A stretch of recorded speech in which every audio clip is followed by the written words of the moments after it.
पवित्र श्रीमद् भागवत गीता, पवित्र चारों वेद, पवित्र कुरान शरीफ, पवित्र बाइबल, पवित्र गुरु ग्रंथ साहिब, पवित्र कबीर साहिब की वाणी में छुपे हुए गूढ़ रहस्य अर्थात तत्व को जानने के लिए कृपया अवश्य सुनिए जगत गुरु तत्वदर्शी संत रामपाल जी महाराज के मंगल प्रवचन।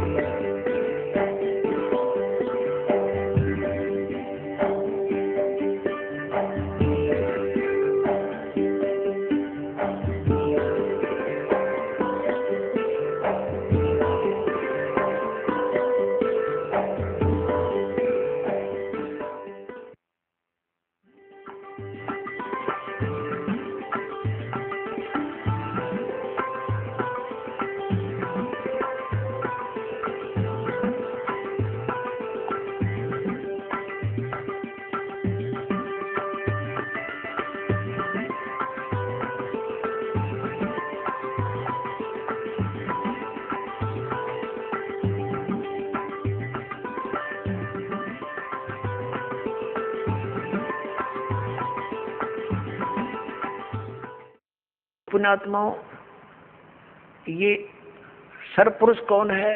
ये स्वयं ब्रह्म है, ये काल है, ये गीता ज्ञान बोल रहा है। अक्षर पुरुष कौन है? जो सात संग ब्रह्मांड का स्वामी है, उसका यहाँ कोई रोल नहीं है। इसलिए हमारे इस अध्यात्म ज्ञान में इस पृथ्वी लोक पर विशेषकर दो पुरुषों का, दो भगवानों का रोल है।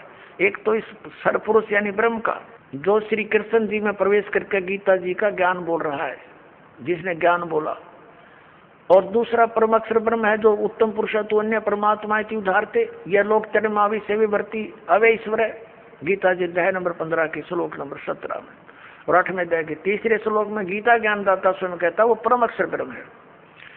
तो ये गीता ज्ञानदाता 8वें अध्याय के 13वें श्लोक में कहता है कि ओम इति एकाक्षरम ब्रह्म व्यवहारण माम अनुस्मरण यह प्रयाति तदन देहम सयाति परमागति। मुझ ब्रह्म का केवल एक ओम मंत्र है और इसका जो उच्चारण करके श्रवण करता हुआ शरीर छोड़कर जाता है, ओम नाम से मिलने वाली जो परम गति उसको प्राप्त होता है। वो कौन सी है? ब्रह्मलोक। ओम नाम ब्रह्म का है, ब्रह्मलोक में रहता है ब्रह्म, तो ब्रह्म प्राप्ति होती है। 8वें अध्याय के 16वें श्लोक में लिखा है कि ब्रह्मलोक पर्यंत भी जन्म मृत्यु के अंदर है।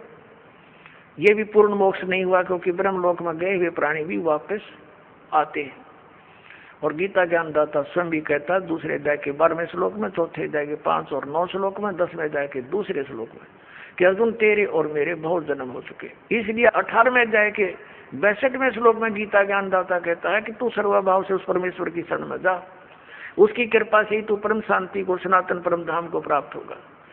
गीता जी अध्याय नंबर 15 के श्लोक नंबर 4 में कहा कि जब तत्वदर्शी संत मिल जा, उसके बाद उस परमेश्वर के उस परम पद की खोज करनी चाहिए, जहां जाने के बाद साधक फिर लौटकर कभी संसार में नहीं आते। और जिस परमेश्वर ने सब ब्रह्मांडों की रचना की है और केवल उसी की भक्ति करो, ये गीता ज्ञानदाता कहता है। तो इससे सिद्ध है कि श्रीमद् भगवत गीता का ज्ञान देने वाले से भी कोई और एक सुप्रीम पावर है। अब श्रीमद् भगवत गीता का ज्ञान कौन दे रहा? जो ये कह रहा कि मेरा एक ओम नाम है, ओम नाम ब्रह्म का है। और ये ब्रह्म कौन है? ये काल है। इसने प्रतिज्ञा कर रखी है कि मैं कभी किसी के समक्ष नहीं आऊंगा, मेरे कर्म और जन्म अलौकिक हैं। गीता जी अध्याय नंबर 4 के श्लोक नंबर 9 में ये कहता है कि अर्जुन मेरे जन्म और कर्म दिव्य है, अलौकिक है। अब पुण्यात्माओं, अब हम आपको श्रीमद् भगवत गीता जी का ज्ञान किसने बोला, ये थोड़े से संक्षिप्त में सुनाएंगे। श्री कृष्ण जी का तो रोल ही नहीं है गीता जी के ज्ञान में। कैसे कि श्री कृष्ण जी युद्ध के पक्ष में नहीं थे इस महाभारत के युद्ध में, और 3 बार वो गए हैं शांति दूत बनकर, समझाने की चेष्टा की है कौरव और पांडवों को। लास्ट में यहाँ तक जब फैसला कर लिया कि भी एक तरफ मैं होऊंगा, एक तरफ मेरी सेना होगी और मैं शस्त्र भी नहीं उठाऊंगा, प्रतिज्ञा कर ली। तो पुण्यात्माओं, जो महापुरुष ये कहता हो कि मैं हथियार भी नहीं उठाऊंगा, क्या फिर वो युद्ध की सलाह दे सकता है? नहीं। अब जब इसने देखा कि इसने इस काल भगवान ने ये गीता जी अध्याय नंबर 7 के श्लोक नंबर 24 और 25 में स्पष्ट करता है कि मैं अपनी योग माया से छुपा रहता हूँ, मैं कभी किसी के समक्ष नहीं होता, ये मेरा अटल अनुतम अवय अनुतम यानी घटिया अटल नियम है। इससे घटिया और क्या होगा? जो पिता अपने पुत्रों के सामने नहीं आता उसमें कोई दोष है? तो इस प्रकार वो स्पष्ट करता है कि मैं अपनी योग माया से छुपा रहता हूँ और मुझ अव्यक्तम व्यक्तिम आपन मनन्ते, मुझ अव्यक्त को मैं तो अव्यक्त रहता हूँ और मुझे कृष्ण मान रहे हैं ये मूर्ख जन समुदाय। I am not Krishna, Gita ज्ञानदाता कहता। अब ये इसके जन्म और कर्म कैसे अलौकिक है पुण्यात्माओं? ये काल जो है, जैसे आप जी ने श्री शिव पुराण के अंदर इस विद्वेश्वर संहिता के अंदर देखा, आपको दिखाएंगे, तो उसके अंदर क्या लिखा है कि ब्रह्मा और विष्णु जी का आपस में इसी बात पर युद्ध हो गया। ब्रह्मा जी कहते हैं विष्णु जी को कि मैं तेरा जनक हूँ, मैं तेरा बाप हूँ, तेरी उत्पत्ति मैंने की है। विष्णु जी कहते हैं मैं तेरा बाप हूँ, तेरी उत्पत्ति मेरी नाभि कमल से हुई है। इसी बात पर इनका युद्ध हो गया। इसको समाप्त कराने के लिए इनके पिता, जिसने यह गीता का ज्ञान बोला, ये इनका पिता है, ये काल रूपी ब्रह्म सदा शिव यही है। इसने इन दोनों के बीच में एक तेजो में लिंग खड़ा कर दिया, स्तंभ, और बहुत लंबा चौड़ा, ये ऊपर नीचे घूमने लगे। उसका और छोर प्राप्त करने के लिए युद्ध बंद हो गया। फिर ये स्वयं अपने पुत्र शिव का रूप धारण करके खड़ा हो गया। फिर इनको समझाने लगा कि तुम भगवान नहीं हो, यू आर नॉट गॉड। तुमने अपने आप को इस मान लिया, जैसा कि आपको बहुत बार दिखाया है दास ने।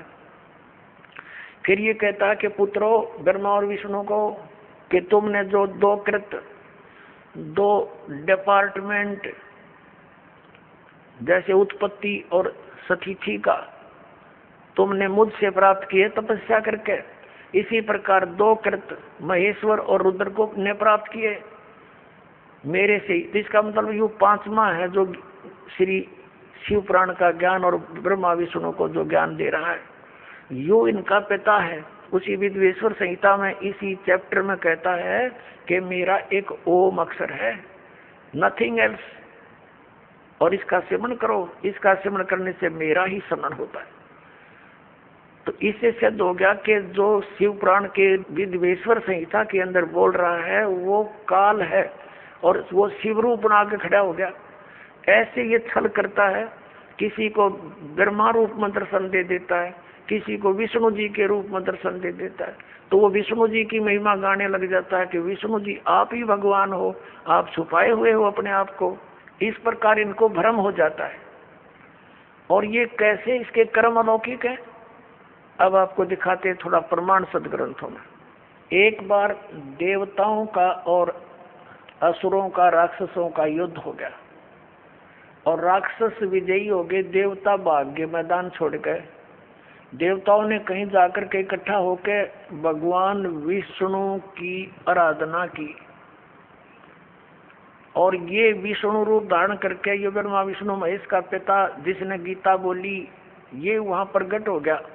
और जो तुम्हारे मन की बात मैंने जान ली है, और आप जाओ जो ससाद का पुरंजय नामक पुत्र है उसको युद्ध के लिए खड़ा कर लो, राक्षसों के आमने सामने खड़े हो जाओ और उसको तैयार कर लो। मैं उसके शरीर में प्रवेश करूंगा, राक्षसों को मार दूंगा। अब दिखाता हूं आपको, ये देखिएगा श्री विष्णु पुराण, गीता प्रेस गोरखपुर से प्रकाशित है। ये है श्री विष्णु पुराण, सचित्र हिंदी अनुवाद सहित, इसमें संस्कृत भी साथ है। अनुवादक है मुनीलाल गुप्त और गीता प्रेस गोरखपुर से प्रकाशित है। प्रकाशक एवं मुद्रक है गीता प्रेस गोरखपुर, गोविंद भवन कार्यालय कोलकाता का संस्थान। अब इसके अध्याय नंबर 2 और चतुर्थ अंश ये चतुर्थ अंश और 233 पृष्ठ पे ये विष्णु पुराण। अब हम आपको यहाँ ले आते हैं, 233 पृष्ठ पे यहाँ से पढ़ेंगे। पूर्व काल में त्रेता युग में एक बार अति भीषण देव असुर संग्राम हुआ, देवताओं और राक्षसों का। उसमें महाबलवान दैत्यगण से पराजित हुए देवताओं ने भगवान विष्णु की आराधना की। तब आदि अनंत शून्य अशेष जगत प्रतिपालक श्री नारायण ने देवताओं से प्रसन्न होकर कहा, आप लोगों का जो कुछ अभिष्ट है वह मैंने जान लिया है। तुम जो चाहते हो मैं समझ गया। उसके विषय में यह बात सुनिए।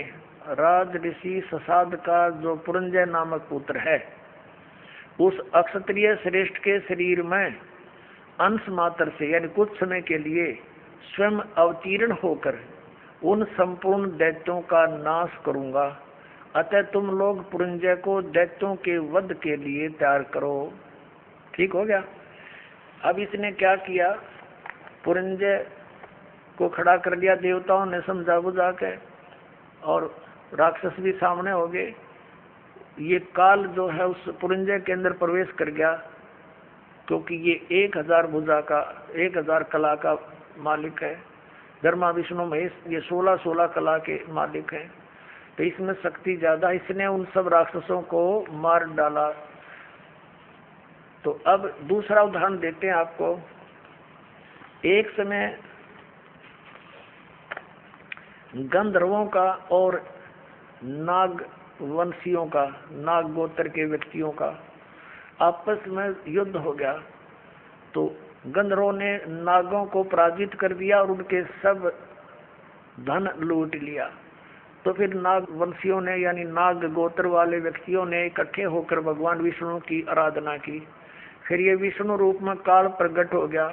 इसने कहा कि आप जाओ और ऐसे ही पुरकुत्स को चार करो, पुरकुत्स को उसको चार करो, उसके शरीर में प्रवेश करके मैं गंधर्व का नाश कर दूंगा। अब देखो प्रमाण, ये है अध्याय नंबर 3 और चतुर्थ अंश श्री विष्णु पुराण पृष्ठ 242 पे, यहाँ नीचे आइएगा। तीसरा अध्याय। पूर्व काल में रसातल में मोने नामक 6 करोड़ गंधर्व रहते थे। उन्होंने समस्त नाग कुल के प्रधान रतन और अधिकार छीन लिए थे।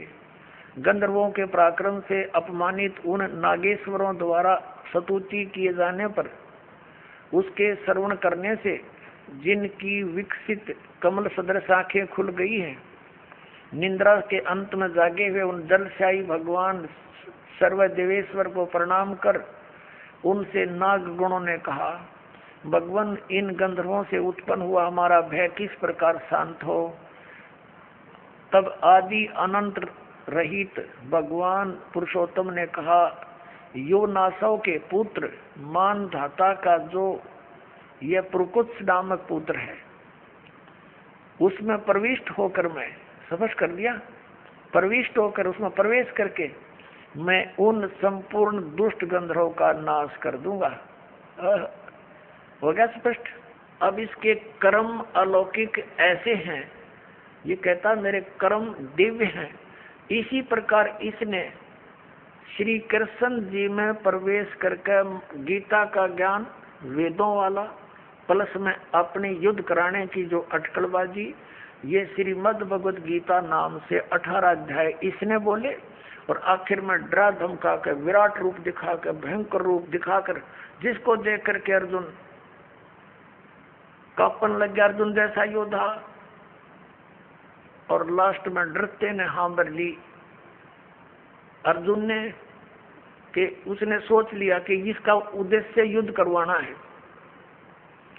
और यदि मैं ना कर दूंगा और इसने फिर एक बार वो विराट रूप दिखा दिया मेरा हार्ट अटैक हो जाएगा। इसलिए इसने अपनी भलाई समझी कि मरना तो मैंने है ही, युद्ध करूंगा वहां भी मारा जा सकता हूँ, और जैसे इसने फिर विराट रूप दिखा दिया फिर भी मारा जा सकता हूँ। और भगवान के इरादे से वो परिचित हो गया था कि ये युद्ध चाहता है, तो इसने कह दिया कि हाँ जी मैं आप सब समझ गया हूँ, आप जो कहना चाहते हो मैं युद्ध कर लूंगा। नहीं श्री कृष्ण युद्ध करवावे, जब पहले वो मना कर रहा था कि नहीं आप युद्ध मत करो, नाश हो जाएगा। और फिर ये क्या कहते हैं हमारे धर्मगुरु कि अर्जुन अक्षत्रिय धर्म का पालन नहीं कर रहा था, इसलिए भगवान ने उसको प्रेरित किया। अरे श्री कृष्ण स्वयं अक्षत्रिय था, और जब काल्यावन ने चढ़ाई करी मथुरा के ऊपर, स्वयं भगवान युद्ध मैदान छोड़कर भाग गए थे, जिस कारण से उनको रण छोड़ भगवान कहा जाता है। तो उन्होंने उस समय भी अपने क्षत्रिय धर्म का पालन त्याग दिया कि जिस कारण से अनर्थ टल जावे, नाश ना होए। तो क्या वो व्यक्ति फिर अक्षत्रिय धर्म के पालन करने के लिए इसे नाश करने की सलाह दे सकता है? तो पुण्यात्माओं, अब हमने इन सदग्रंथों से स्वयं परिचित होना है। ठीक है, इन्होंने जितना ज्ञान दिया वो इनके सतर्का इनके पास रहे। अब हम सदग्रंथों के अनुसार साधना करेंगे और ज्ञान ग्रहण करेंगे। अब आपको दिखाते हैं कि श्री कृष्ण जी को तो पता नहीं मैंने क्या बोला था गीता जी में, अभी दिखाता हूँ। पुण्यात्माओं, महाभारत का युद्ध हो लिया, कौरवों का नाश हो गया, पांडव राजगद्दी पर विराजमान हो गए। उसमें श्री कृष्ण के अंदर से काल निकल गया। ओनली श्री कृष्ण विद्यमान था, प्रेजेंट था। एक दिन श्री कृष्ण जी ने कहा कि अब मैं वापस जाता हूँ द्वारका को और तुम अपना राज करो। अर्जुन ने कहा कि भगवान आप हमें कुछ सत्संग अध्यात्म ज्ञान सुना कर जाओ, क्योंकि आप हमारे गुरु हो, एक सत्संग करके जाइयो। और अर्जुन ने कहा भगवान, जब श्रोतागण सामने बैठे थे, अर्जुन और कृष्ण वहां पर टहल रहे थे, सत्संग का समय के इंतजार कर रहे थे, श्रद्धालु आ रहे थे, तब श्री कृष्ण जी से अर्जुन ने कहा भगवान कृपा मुझे वही ज्ञान सुनाना जो आपने युद्ध के दौरान सुनाया था, यानी वो गीता जी का ज्ञान बताना। अब मैं भूल गया हूँ, बुद्धि के दोष से मुझे याद नहीं रहा। श्री कृष्ण जी कहते हैं कि तू बड़ा श्रद्धाहीन है अर्जुन, तू बड़ा बुद्धिहीन है, तूने उस ज्ञान को याद क्यों नहीं रखा। और अर्जुन पर तो डांट मार रहे हैं कि तूने याद क्यों नहीं रखा, और स्वयं कह रहे हैं अब मैं पूरा ज्यों का तो तुझे उसको नहीं बता सकता, क्योंकि उस समय मैंने योग युक्त होकर ये ज्ञान बोला था। भले आदमियों, जब युद्ध के इसे खतरनाक भयंकर समय में योग युक्त हुआ जा सकता है, तो इस पीस में क्या दिक्कत आएगी योग युक्त होने में? अब हो जा 2 मिनट लागे तो ज्ञान होता, उसने बोला हो तो उसने बोला ही नहीं था। ये श्री कृष्ण में प्रवेश करके काल बोल गया। जैसे आप देखते हो एक प्रेत आत्मा दूसरे के शरीर में प्रवेश कर जाती है और वो प्रेत बोलता रहता है, बहुत कुछ बोल जाता है। उसके जाने के बाद जिस शरीर की वो आत्मा अपने सचेत होती है, फिर उसको कोई अन्य ही बताते हैं, ऐसे बोल रहा था तू, ऐसे बोला, ऐसे बोला। उसको कुछ नहीं पता होता मैंने क्या बोला, और ही बताते हैं, फिर वो कहने लग जाता मैंने एक दिन ऐसे बोला। तो ऐसे श्री कृष्ण जी में प्रवेश करके उसकी आत्मा को दबा कर ये काल बोल गया सारे काम में। और उसके निकलने के बाद फिर ओरिजिनल कृष्ण था, वो क्या बोलता है दिखाता हूँ आपको। देखिए, ये संक्षिप्त महाभारत, ये द्वितीय खंड गीता प्रेस गोरखपुर से प्रकाशित है। संपादक तथा संशोधक हैं जयदयाल गोविंद का, गीता प्रेस गोरखपुर से प्रकाशित है। ये यहीं से प्रकाशित है, गीता प्रेस गोरखपुर से।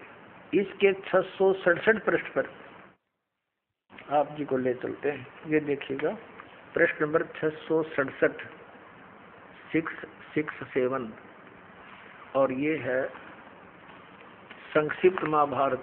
संक्षिप्त महाभारत। अब यहाँ आगे हम, जन्मेजय ने पूछा, ब्रह्मन, शत्रुओं का नाश हो जाने के बाद जब महात्मा श्री कृष्ण और अर्जुन सभा में बैठकर वार्तालाप कर रहे थे, उस समय उनमें क्या बातचीत हुई? तो वैशंपायन जी कहते हैं, कहा राजन, श्री कृष्ण के सहित अर्जुन ने जब अपने राज्य पर पूरा अधिकार प्राप्त कर लिया तो वे दिव्य सभा भवन में आनंद से रहने लगे। एक दिन सज्जनों से घिरे हुए वे दोनों मित्र स्वेच्छा से घूमते घूमते सभा मंडप के ऐसे भाग में पहुंचे जो स्वर्ग के समान सुंदर था। पांडुनंदन अर्जुन श्री कृष्ण के साथ रहकर बहुत प्रसन्न थे। एक बार उन्होंने उस रमणीक सभा की ओर दृष्टि डालकर भगवान से ये वचन कहे, देवकी नंदन, जब युद्ध का अवसर उपस्थित था उस समय मुझे आपके महात्म का, अब यह करता और इनके महात्म का ज्ञान और ईश्वरीय स्वरूप का दर्शन हुआ था, किंतु केशव अब आपने सनेवस पहले मुझे जो ज्ञान का उपदेश किया था वह सब इस समय बुद्धि के दोष से भूल गया है। उन विषयों को यानी श्रीमद् भगवद गीता के ज्ञान को सुनने के लिए बार बार मेरे मन में उत्कंठा होती है। इधर आप जल्दी ही द्वारका जाने वाले हैं, अतः पुनः उस सब विषय को वह विषय मुझे सुना दीजिए।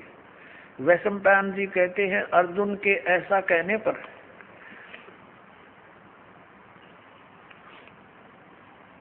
वक्ताओं में श्रेष्ठ महातेजस्वी भगवान श्री कृष्ण ने उन्हें गले से लगाकर इस प्रकार उत्तर दिया।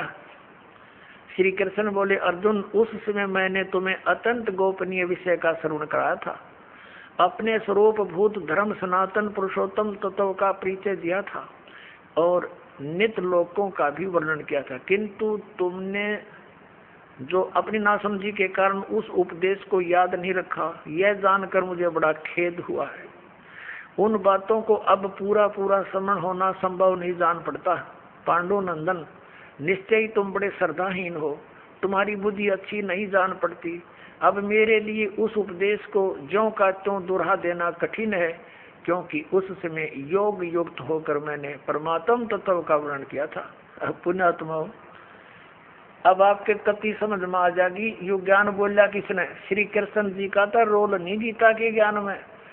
अब ये खुद कह रहे हैं कि मैंने, अब जैसे ये दास आपको ये सत्संग सुना रहा है और आप मुझे 10 वर्ष के बाद पूछ लो जी इस विषय पर जो आपने ये सत्संग किया था कृपा फिर सुनाइयो, कभी सुन लो उसी से मैं सुना दूंगा, क्योंकि वो मैंने अपने होश हवास में सुना रखा है। और मेरे अंदर कोई प्रेत बोल रहा है तो फिर मैं ये बात बोलूंगा जो श्री कृष्ण बोल रहे हैं कि तुमने याद नहीं रखा, तुम कैसे व्यक्ति हो, श्रद्धाहीन हो, बुद्धिहीन हो। अरे भले आदमियों, ये दास सत्संग करेगा और प्रथम बार जो श्रोता इस सत्संग को सुनेगा 20% याद रहता उसको, और मैं फिर डांट मारूं कि तुमने याद क्यों नहीं रखा, तो इसका इससे सिद्ध है कि खिसियानी बिल्ली खंबा नोच रही है, यानी उसको ज्ञान नहीं खुद को, और उसको धमका रहा है कि तूने याद क्यों नहीं रखा, तेरा के बिजली गिर गई। अब तो आपको क्या हो गया, जब ऐसे भयंकर युद्ध के समय में आदमी योग युक्त हो सकता है, तो शांत है, सब तरह से बिल्कुल पीस ऑफ माइंड है, आराम से योग युक्त हो सकते हैं। भाव कहने का ये पुणात्माओं, श्री कृष्ण जी का तो रोल ही नहीं था गीता के ज्ञान देने में। अब श्रीमद् भगवद गीता का ज्ञान दिया किसने है? ये काल ने दिया। गीता जी अध्याय नंबर 11 के श्लोक नंबर 32 में स्वयं कहता है कि अर्जुन मैं काल हूं और देख तेरे सामने ये मेरा वास्तविक रूप है, और इस रूप का यानी जो मैंने अब तुझे ये रूप दिखा है, इस रूप का पहले ना तो किसी ने पहले दर्शन हुआ ना आगे कोई कर सकता। ये तेरे ऊपर रहम करके मैंने ये अपना विराट रूप दिखा। पुणात्माओं, यदि श्री कृष्ण जी बोल रहे होते गीता तो ये शब्द नहीं कहते कि ये मेरा विराट रूप पहले किसी ने नहीं देखा, क्योंकि श्री कृष्ण जी तो अपना विराट रूप कौरवों की सभा में दिखा चुके थे। उस विराट में दिन रात का अंतर है।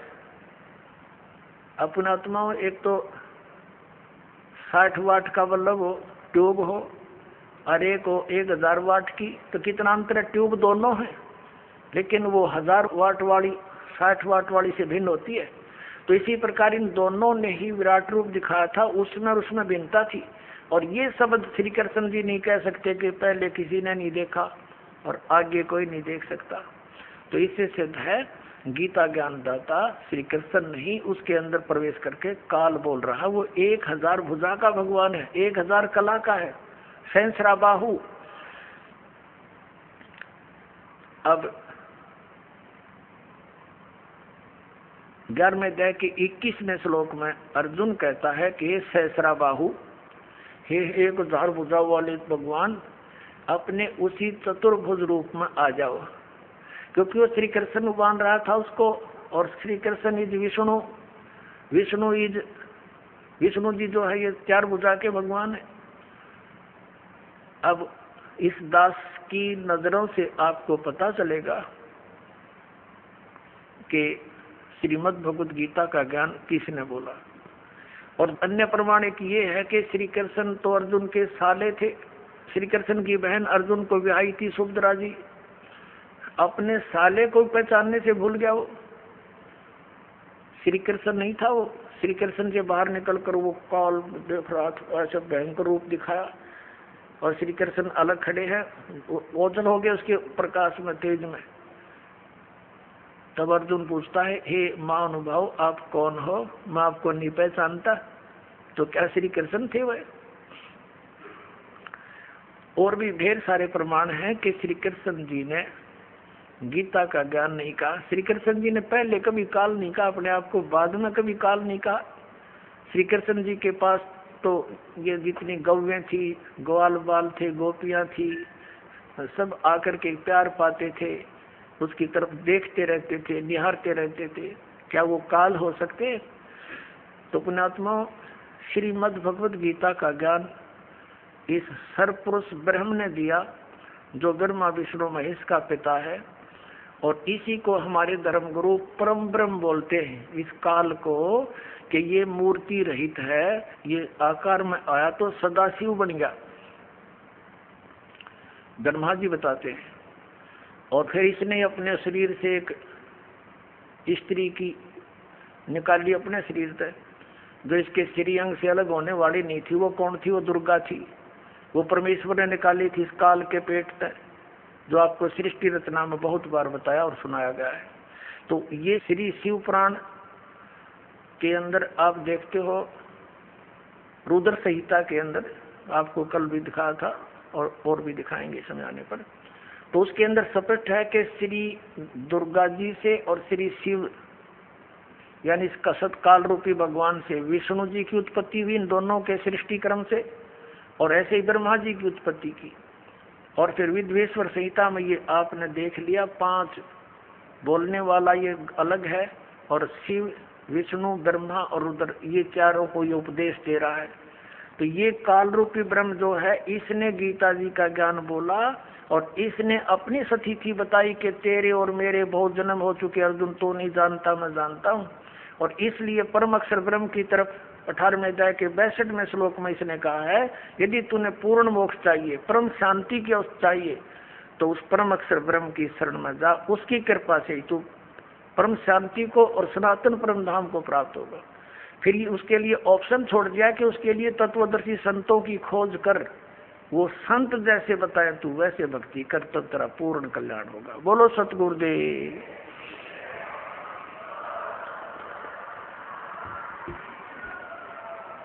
परम पिता परमात्मा पूर्ण ब्रह्म सर्व सृष्टि रचनहार कुल मालिक कबीर परमेश्वर जी की असीम रजा से पुण्यात्माओं, आप ये अमृत ज्ञान सुन रहे हो। उस परमात्मा की आपके ऊपर कलम तोड़ कृपा है कि आप यहाँ सत्संग सुनने के लिए उपस्थित हुए।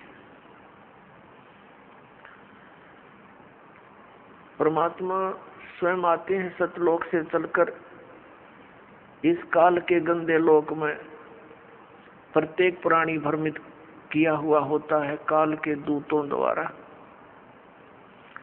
यथार्थ ज्ञान से कोसों दूर रखा जाता है ताकि ये अपने कर्म बिगाड़ ले और मनुष्य जीवन को व्यर्थ करके ये चला जाए। फिर 84 लाख योनियों के कोल्लू में डाल दिया जाता है। पुण्यात्माओं, जब तक हमें ज्ञान नहीं था,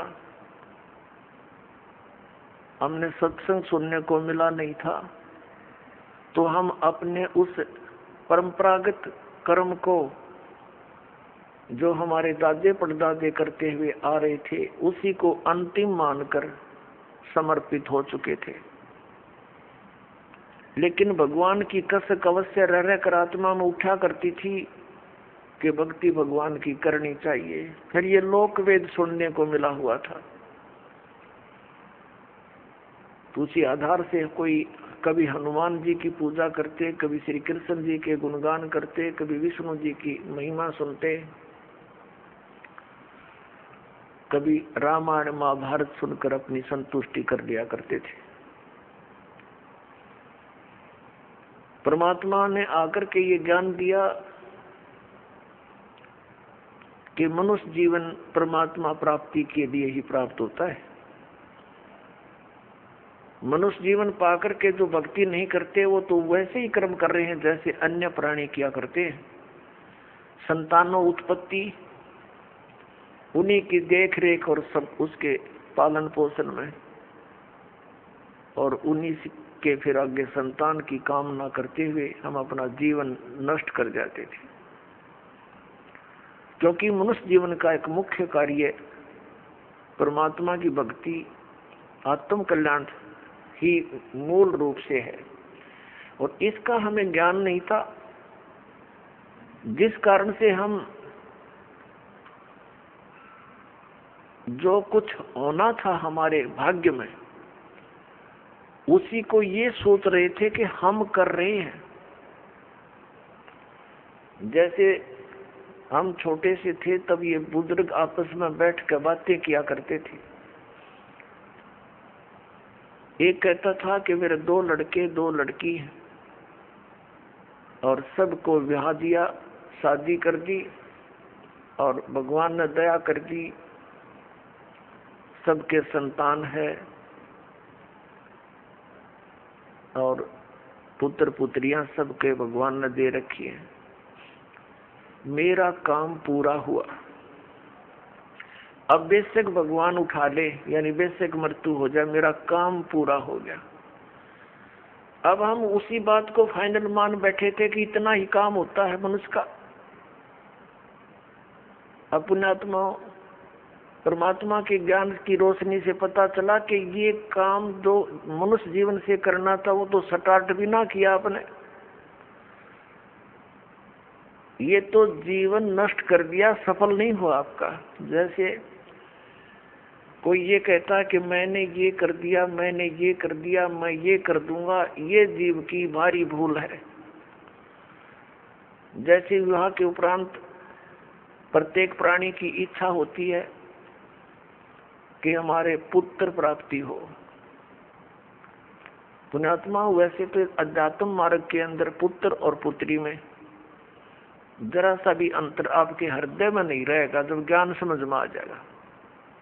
और वैसे परमात्मा कुछ भी हमारे संस्कार में पुत्र है पुत्र ठीक, पुत्री है पुत्री ठीक, लेकिन जो राम नाम पर लगे हैं तो वो हमारे लिए हमारे पुत्र हैं, अन्यथा वो काल के दूतर हैं।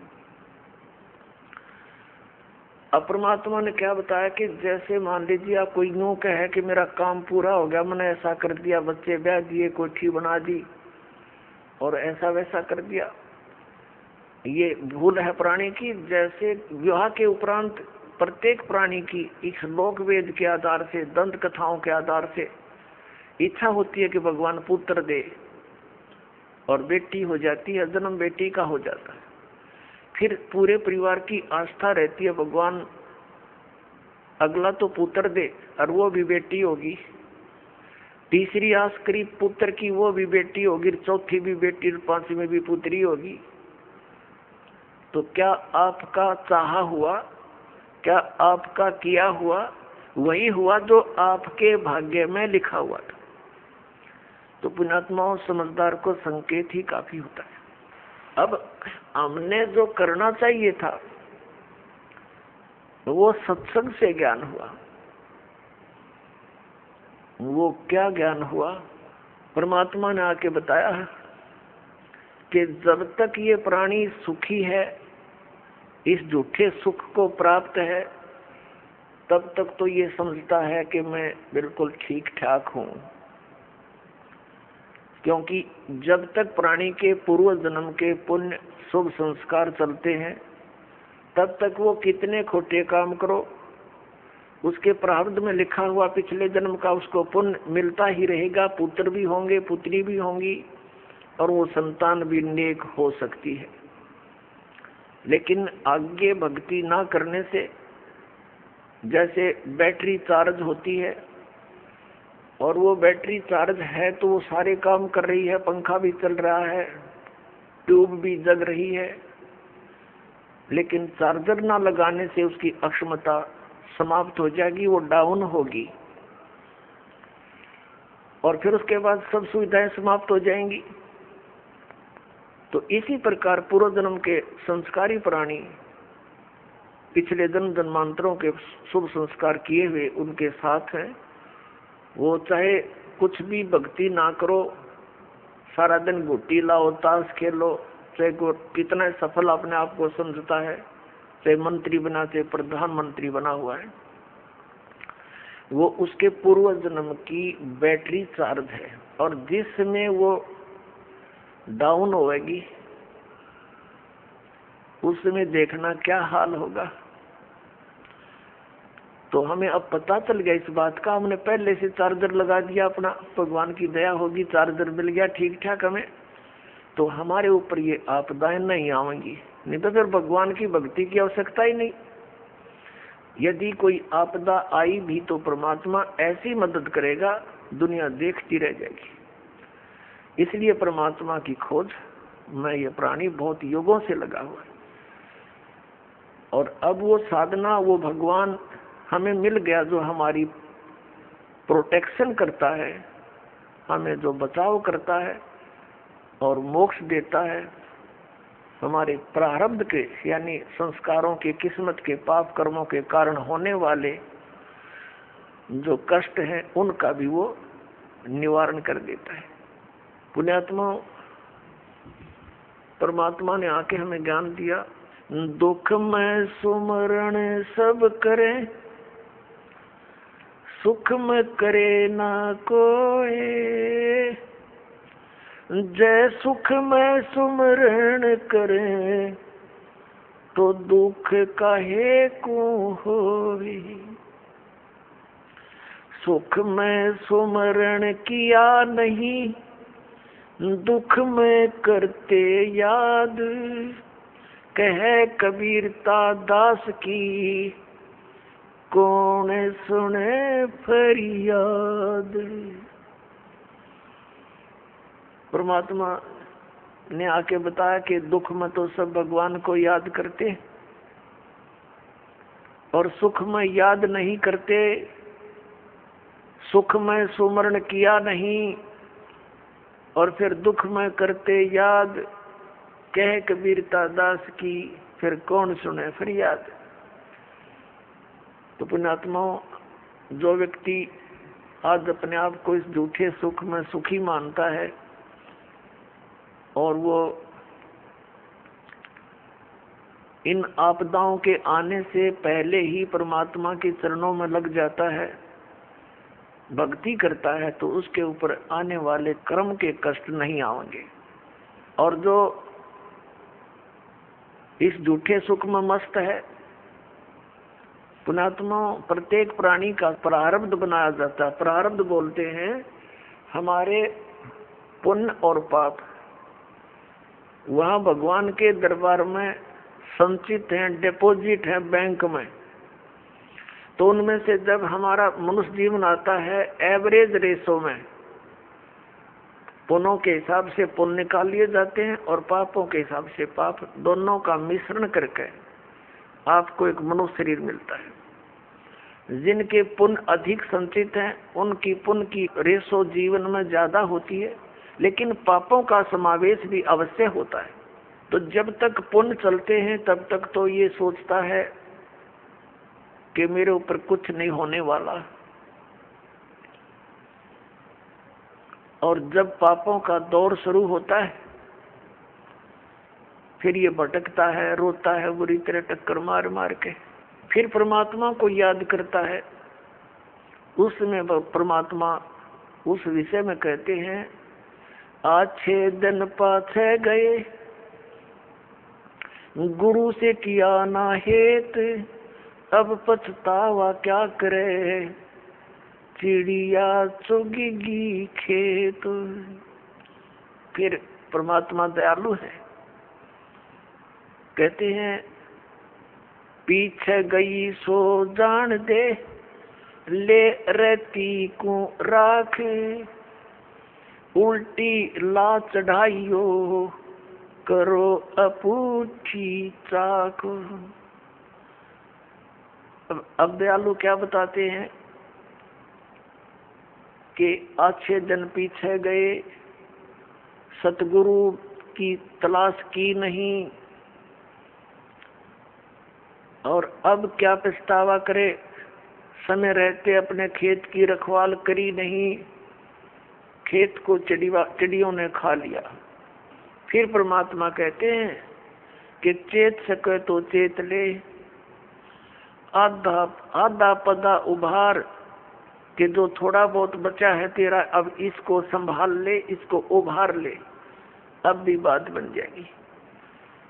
अब क्या बताते हैं परमात्मा, जैसे कुछ बुजुर्ग लोग हैं, वृद्ध हो गए बेचारे, ये तत्व ज्ञान ना मिलने से, अध्यात्म ज्ञान ना मिलने से अपने को जो ट्रेनिंग मिलती है परिवार से, रिश्तेदारी से, कुटुंब कबीले से, समाज से, वो केवल यही मिलती है भाई अपना करके खा ले और लेकर दे दे। ये तो एक नेक पुरुष का कर्तव्य बनता है, ये तो फर्ज होना ही चाहिए। लेकिन इसके साथ साथ हमने भविष्य का जो करना था, वो परमात्मा की साधना, धर्म, पुण्य करने थे, वो ज्ञान के बिना वंचित रह गए। और वो ज्ञान मिले सतगुरु और संत से, तो परमात्मा कहते हैं आखिर तुझको कौन कहेगा गुरु बिन आत्म ज्ञान। ठीक है, समाज संसार में रहने की विधि तो आपको समाज के लोग बता ही रहे हैं, लेकिन आत्म कल्याण का जो मार्ग है वो संत ही बताया करते हैं। और संतों तक आप पहुंच नहीं पाते, क्योंकि आप उसी ऐसे समाज में ग्रिप हो गए और उन्हीं विचारों से आप संतुष्ट हो गए कि इतना ही काम है। जब सत्संग में आएंगे पता चलेगा कि मनुष्य का और भी एक आवश्यक काम है जो हमने प्रारंभ नहीं किया। दास पहले गांव गांव में जाते थे, सत्संग करता था। एक गांव में दो भाई थे, एक ने उपदेश ले लिया था, एक उनके पिताजी थे, बहुत नेक आत्मा थे, लेकिन इस ज्ञान के अभाव से वो इन सत्संग आदि के नाम से बहुत खिजते थे। हम वहाँ 3 दिन का पाठ करते थे जैसे यहाँ चलता है, और 3 दिन तक 2-2, 3-3 बार टाइम में सत्संग करते थे। घर वालों को समझाते थे, क्योंकि नया भगवान, नया ही ज्ञान, कई दिन तक लगातार समझाने से कुछ बुद्धि में आता है ये। तो हम सत्संग कर रहे थे, उन घर वालों ने अपने सभी भाईचारे को कह दिया था कि हमारे घर में 3 दिन कोई भी हुक्का, बीड़ी, तम्बाकू का प्रयोग करने नहीं आवे, या घर में बीड़ी तम्बाकू लेकर भी नहीं आवे। तो क्या हुआ कि उनका बूढ़ा ऊपर चौबारे में, आंगन में, गर्मियों के दिन थे, ऊपर हुक्का भर कर बैठ गया दूसरे भाई अपने पुत्र के घर पे। हम सत्संग करते रहे। तो जब सत्संग समाप्त होने को हुआ, रात, पहले दिन सत्संग सुना दिन में, फिर रात ने सुना, तो अगले दिन वो रात्रि के समय सत्संग समापन हुआ, बूढ़ा नीचे आ गया। लगभग 70 वर्ष की आयु थी उसकी। अब वो आके हमारे पास बैठ गया जमीन पे, और उसकी पुत्र वधू ये सोच रही थी बूढ़ा पता नहीं क्या बोल लगा महाराज जी को, पता नहीं क्या कह देगा यू, क्योंकि इनने कभी ये काम देखे नहीं, और पता नहीं क्यों आ गया यू तो बहुत चिढ़ा करता है इन बातों से। वो बैठ के और आंखों में पानी भराया, रोने लग गया। मैंने पूछा क्या बात होगी? बाबा क्या बात है, क्यों रो रहे हो आप? ने बोला जी जो ज्ञान आपने सुनाया, ये बात तो आज तक हमने कदे सुनने को ना मिली। हमने तो लक्ष्मी चंद की रागनी सुनी है, और कोई सांग सिनेमे देखे, और मैं तो इतना मेहनती आदमी था। इन पुत्रा के 2-4 किले आवे थे, मैंने इनके 12 किले बना दिए। 12 एकड़ जमीन, 8 एकड़ और मोल ली मेहनत कर करके। और ईब मेरा के होगा, मैं तो 70 साल की उम्र होगी मेरी। अब मैं के करूंगा, क्या बनेगी मेरे साथ में। मैंने तो इस ज्ञान से सारी रात नींद आनी बंद होगी और अब मेरा खाना पीना भी छूट गया। अब क्या बनेगा, मेरा क्या होगा। मेरी तो उम्र जाली। और उसकी पुत्र वधू भी वहीं बैठ की। बूढ़ा आज तो बहुत अच्छा बोला और वह ध्यान से सुना कि जो क्या हो गया बुढ़े के एकदम। नो बोला जी क्या मेरा भी कुछ हो सकता है। मैंने कहा देखो विश्वास करो, विश्वास करो। अब जैसे कुएं होते थे पहले बहुत गहरे और उनमें 100-100, 150 फुट नीचा जल होता था। उसको निकालने के लिए एक लंबी नेजू हुआ करती रस्सी, बहुत मोटा, इतना मोटा रस्सा और 150-200 फुट लंबा, और उसके बाल्टी बांध दी जाती थी और वो बाल्टी से पानी निकालते थे तो 100 फुट दूर तक खींच के ले जाते थे 2-3 जने और फिर बाल्टी से जल निकल आता था। तो मैंने कहा कि जैसे कुएं में बाल्टी जा रही हो और नेजू हाथ से छूट गई रस्सी और वो तो जा रही है और भाग दौड़ के और उसको पकड़ने की चेष्टा कर ली यार, वो हाथ में आ जा लास्ट की 6 इंच भी ठहगी। लास्ट की गिरते गिरते अगर 6 इंच भी बची हो और हाथ में पकड़ी जावे तो क्या हो, वह बाल्टी भी बाहर आ जा और पानी भी साथ आवे, जल भी भरा होगा और बाल्टी भी मिल गई, कुछ भी ना गया। अरनू का जान देव तो जाए ली तो वो तो जा ही रही है। फिर तो पड़ गए कुएं में, हाथ से छूट गया मनुष्य जीवन। मनुष्य जीवन के अंतिम सांस में भी ये सत भक्ति आपको मिलेगी, आपको मनुष्य जीवन मिलेगा, ये गारंटीड बात है।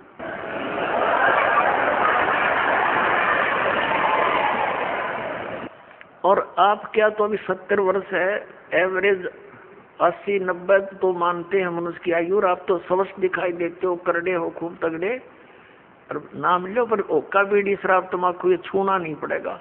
और आन उपासना कुछ नहीं करोगे। ये बाबे गांव गुम में जितने डेरे डेरे बन रहे हैं या अन्य जो समाध पूजा तीर्थ व्रत ये नहीं करने होंगे। ने बोला जी मैं तो कुछ नहीं करूं, मेरा पीछा छूटे क्यों करे। और कर करा लिया हमने, सारी उम्र डड़े डोलिए, मुझे दीक्षा दे दो। उसकी पुत्र वधू कहने लगी दादा ओके बहुत पीवे है तू, नाम लेके हुक्का नहीं पीना। न बोला तू देखिए तो मैं मन तो पता ही ना था इस बात का, आग लग गई सोके गए फूकना। मैंने मेरा गधा बनूंगा, कुत्ता बनू, ब्रांड मट्टी होगी। और संता के वचन है ये झूठे नहीं हुआ कर दे बेटी। तो पुण्यात्मा देखड़े भाग जाएंगे बुढ़ापे में। नाम ले लिया उस भक्त ने और 10-15 वर्ष जिया और शरीर आराम से अपना मृत्यु को प्राप्त हुआ और मोक्ष हो गया। कहते हैं जीना तो थोड़ा ही भला दे, सत सुमरण हो और लाख वर्ष का जीवन लेखा रहे नहीं कोई। अपने आत्मा जैसे बालक भक्ति पर लगता है बहुत अच्छी बात है, लेकिन इस ज्ञान से परिचित बूढ़ा तो सिर धड़ की बाजी ला देगा। न पता है उसने रोज पता है ना मेरा कल टिकट कट जाए तो स्लोप में लिया जीवन कतीनो ढलान में है। लास्ट जन के रहे जा 60 साल पाते तो उल्टी गिनती शुरू हो जाए, ध्यान रखनी चाहिए बुढ़ा ने। और डट के करे भक्ति अपना पीछा छुटवावे। सारी ईबते ही न्यू पड़े रहे। जैसे एक कवि का एक शब्द है, बिना ज्ञान के ऐसे दुखी होते हैं। फिर नर धोखे धोखे लुट गया आगी अंत घड़ी रे, आगी अंत घड़ी। फिर नर धोखे धोखे लुट गया आगी अंत घड़ी रे, आगी अंत घड़ी। तो फिर क्या कहता है, पोता ब्यालो या मन में रही और एली करवा दो खड़ी। टिकट कटन न हो रही है और ये आस्था लाए बैठा कि हे भगवान एक पोता और ब्याह जा फिर बेशक मर जाऊं।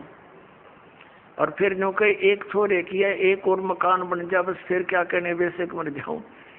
बता इस प्रकार की आस्थाएं अज्ञानता से वृद्धावस्था में ये ज्यादा बढ़ जाती है, और जब ज्ञान हो जाएगा तब अपना माला लेके और बैठ जा कुण में, ना ताश खेले, ना होके पाड़े, ना गप्पे मारे, दिन रात एक करके अपना भक्ति करा के पीछा छुड़वाए। तो इस प्रकार पुण्यात्माओं परमात्मा कहते हैं पाछे गई सो जान दे, और ले रे तीन राख, उल्टी ला चढ़ाइयो करो अपुटी चाक। अगम निगम को खोज ले, बुद्धि विवेक विचार, उदय अस्त का राज मिले, तो बिन नाम बेगार। क्या कहते हैं परमात्मा के याद दिलाना चाहते हैं कि जरा सा कुछ विवेक से काम ले ए प्राणी, अगम निगम को खोज ले और बुद्धि विवेक विचार, उदय अस्त का राज मिले, तो बिन नाम बेगार। बेगार क्या होती थी? हम छोटे थे उस समय ये 3 व्हीलर चले थे पेट्रोल के, जिसने ये गणेश बोले हैं, और हमारे गांव से लखन माजरा तक एक गणेश चलते थे, 2 टेम्पू थे वो। उनमें से एक दिन नहीं आया, तो अगले दिन उससे पूछा उसके साथी ने कि कल कहाँ चला गया था। उसने बताया मैं कल बेगार में फंस गया था।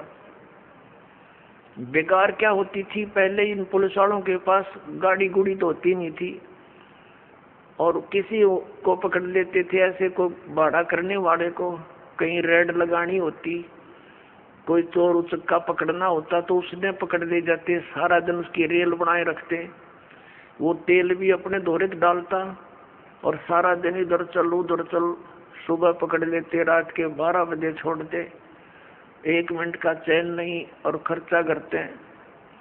तो वो बता रहा था कि कल बेगार में फंस गया, 200 रुपये का खर्चा हो गया। उसमें तेल बहुत सस्ता था, पेट्रोल भी 1-1.5 रुपया 100 रुपये लीटर था, और उस दिन की दिहाड़ी की 200 रुपये का खर्च तेल पानी में लग गया। सारा दिन धक्के खाता, अंडे ने बोला 1 बजे छोड़ा, सुबह ले गए थे पकड़ कर रात के 1 बजे। तो वो बेगार होती है। सारा दिन तो पूरा उसको 1 मिनट की पल नहीं, पल का भी चैन नहीं, कहीं रुकावट नहीं, सारा दिन वो ऐसा स्पीड खींचे दिखे, और घर पे खर्चा करके, गाड़ी भी लुटवा के, और रात में पड़ा आके, तो अपने तो पल्ले तो खर्चा कराया, और 1 मिनट की चैन नहीं, सारा दिन पहिया चला। वह बेगार कहलाती थी कि अपने चलता दिखे जैसे बहुत स्पीड तक को घनी सवारी करके आता होगा यो, और फंस रहा था बेगार के।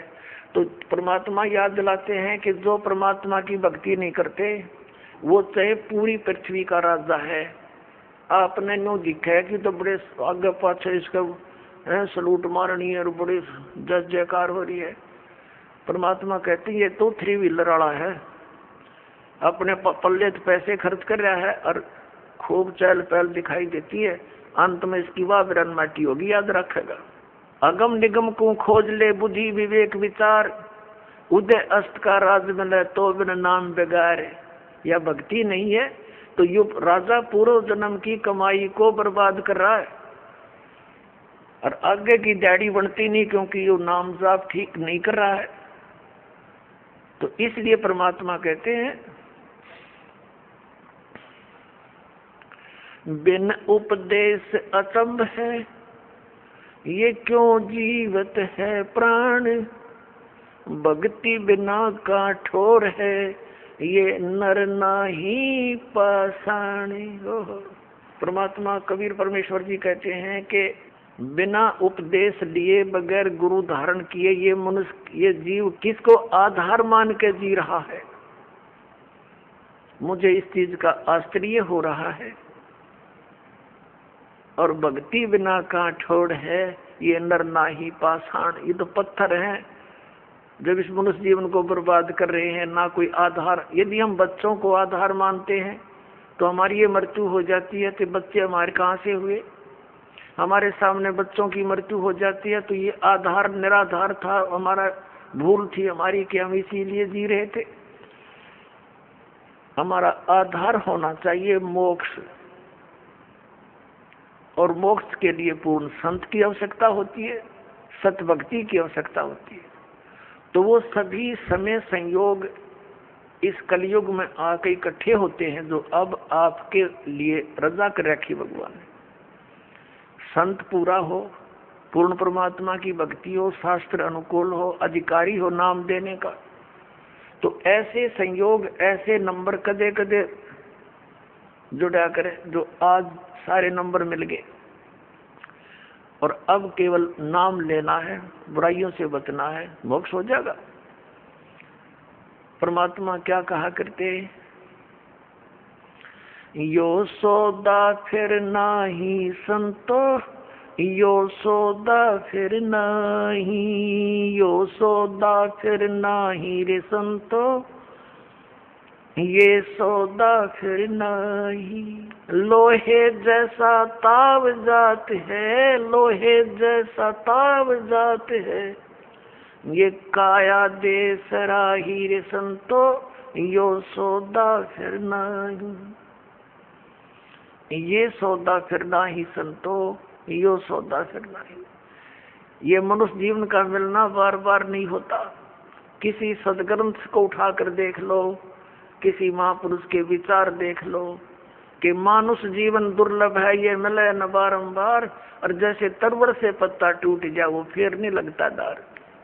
परमात्मा कहते हैं कबीर साहब जी के इड़की दे दे रोएगी सुरता जो तू चलेगी अकेली। जिस परिवार के लिए तू सारा दिन केवल इस पशु जैसे कर्म में ही लीन रहता है, और जब तेरी मृत्यु होने का समय आ जाएगा, अचानक बीमारी भयंकर हो जाती है लाइलाज, फिर वो सोचता है कि अब मेरा क्या होगा भगवान, मेरे बच्चे रह गए, इनका क्या होगा। परमात्मा कहते हैं तू भक्ति कर, मेरी शरण में आ, तेरी आयु भी बढ़ाऊंगा, तेरे बच्चों की भी रक्षा करूंगा। इसलिए भगवान की खोज हम कर रहे थे, भक्ति कर रहे थे कि हमारा ऐसा बुरे टाइम में भगवान मदद किया करता है। तो परमात्मा कहते हैं तू मेरी शरण में आ, फिर लग ढंग से।